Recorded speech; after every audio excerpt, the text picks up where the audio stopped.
Hello दोस्तों, आप सभी का स्वागत है मेरे यूट्यूब चैनल खुशी एकेडमिक स्टडी पर। हमारा टॉपिक चल रहा था आज अल्कोहल, फिनॉल एवं ईथर। ये हमारा चैप्टर चल रहा था जिसमें हमने अल्कोहल, फिनॉल के निर्माण की विधियां हमने सीख ली थी। आज हम कराएंगे इसमें अल्कोहल की रासायनिक कोड या रासायनिक अभिक्रियाएं। ठीक है, तो मैं आज 5 रासायनिक अभिक्रियाएं बताऊंगी आपको और एक साथ ही पांचों बताऊंगी और बहुत ईजी हैं जिन्हें अच्छे से आप याद रख सकते हैं। ठीक है, जैसे हमें एथिल अल्कोहल लेते हैं हम, तो हम देखते हैं कि ये 5 रिएक्शन कौन सी हैं। पहली है एथिल अल्कोहल के अभिक्रिया सोडियम के साथ कराते हैं या इसका निर्जलीकरण करते हैं, एस्टरीकरण, हेलोजनीकरण और ऑक्सीकरण। ठीक है, ये 5 रिएक्शन हम आज देखेंगे। इसका नाम है एथिल अल्कोहल। अब सोडियम के साथ हमें अभिक्रिया करानी है, तो सोडियम का सूत्र होता है, संकेत होता है Na। जब सोडियम के साथ हम अभिक्रिया कराते हैं तो क्या होता है, एथिल अल्कोहल से H अलग हट जाती है और O के पास आके Na लग जाती है।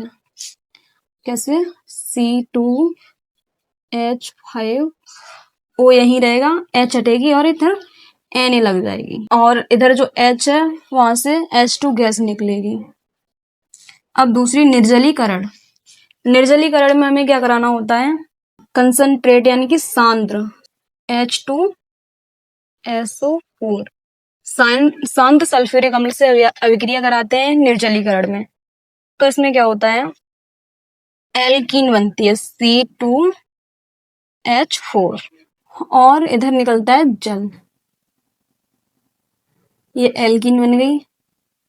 एस्टरीकरण में इसमें क्या होता है, एस्टर बनता है और एस्टर हमारा क्या होता है, जहां CH3COO प्राप्त होता है। इधर कुछ भी जुड़ जाए तो इसे हम एस्टर बोलते हैं और इधर हमारा एस्टर बनता है। तो एस्टरीकरण अभिक्रिया है, यहाँ हमें करानी होती है एसिटिक अम्ल से अभिक्रिया CH3COOH के साथ। तो यहाँ से क्या होता है, CH3COO ग्रुप हमें यहीं के यहीं मिल जाता है जो एस्टर बनाता है।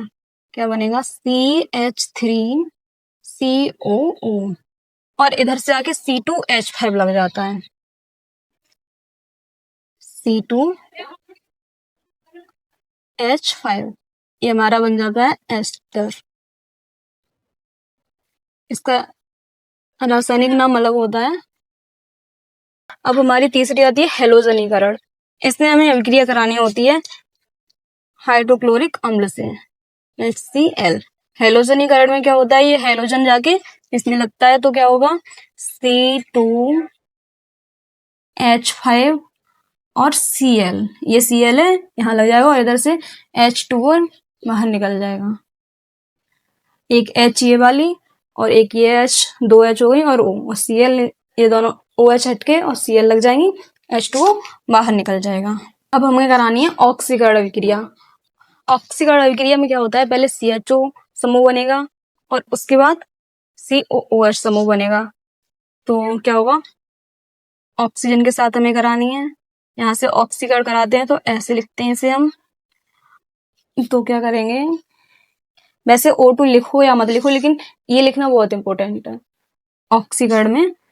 तो यहाँ पे सबसे पहले CHO समूह बनेगा तो C2H5CHO यानी एल्डिहाइड बनेगा।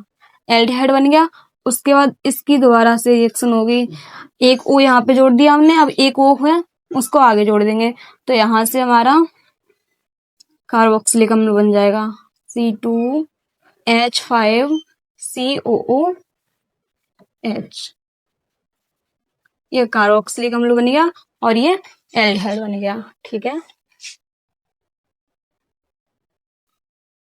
एल्डिहाइड कार्बोक्सिलिक अम्ल, ये हमारा कार्बोक्सिलिक अम्ल बन गया। इधर एल्डिहाइड बन गया, हेलो एल्केन बन गया ये। तो ये हमारे हो गए 5 अल्कोहल की रासायनिक गुण। क्या होता है कि एग्जाम में हमारे 5 नंबर में अक्सर ये क्वेश्चन पूछ लिया जाता है, तो उसमें आपको क्या क्या करना होता है, एथिल अल्कोहल का पूछ लिया बाई चांस आपको, ये एथिल अल्कोहल के प्रयोगशाला विधि, रासायनिक गुण, भौतिक गुण और उपयोग पूछ लिए गए। ठीक है, तो आपको क्या करना है, इसकी जो रासायनिक अभिक्रिया मैंने कराई है वो लिखनी है, 1-2 जो भी लिख सके आप वो लिख देना, और उसका स्टेटमेंट भी लिखना जरूरी होता है।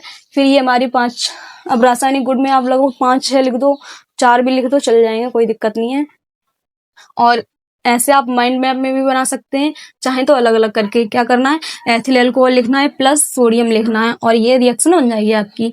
अगर ये वाली निर्जलीकरण वाली करानी है तो एथिल अल्कोहल ये बनाना है प्लस या गिब्स आउट करके ऊपर कंसंट्रेट H2SO4, और ये रिएक्शन बन जाएगी आपकी। ठीक है, तो ऐसी सारी करनी है। इनमें 4 सीखी हमने सोडियम के साथ। सोडियम होता है Na। निर्जलीकरण यानी कि निर्जलीकरण में से हमने कंसंट्रेट या शांत सल्फ्यूरिक अम्ल से कराई है। देखो, तनु सल्फ्यूरिक अम्ल भी होता है और शांत भी होता है, तो आपको यहाँ पे ध्यान रखना है कि हमें शांत सल्फ्यूरिक अम्ल की आवश्यकता होती है। फिर है एस्टरीकरण, इसमें एस्टर बनता है। हेलोजनीकरण, इसमें हेलोएल्केन या हेलोजन जुड़ती है। ऑक्सीकरण में एल्डिहाइड पहले बनता है, उसके बाद कार्बोक्सिलिक अम्ल बनता है। तो आई होप आप सभी को ये सारी रिएक्शन समझ में आई होंगी। तो मिलते हैं अब हम एक नई क्लास में, जिसमें हम सीखेंगे फिनॉल के रासायनिक गुण। और तब तक के लिए धन्यवाद।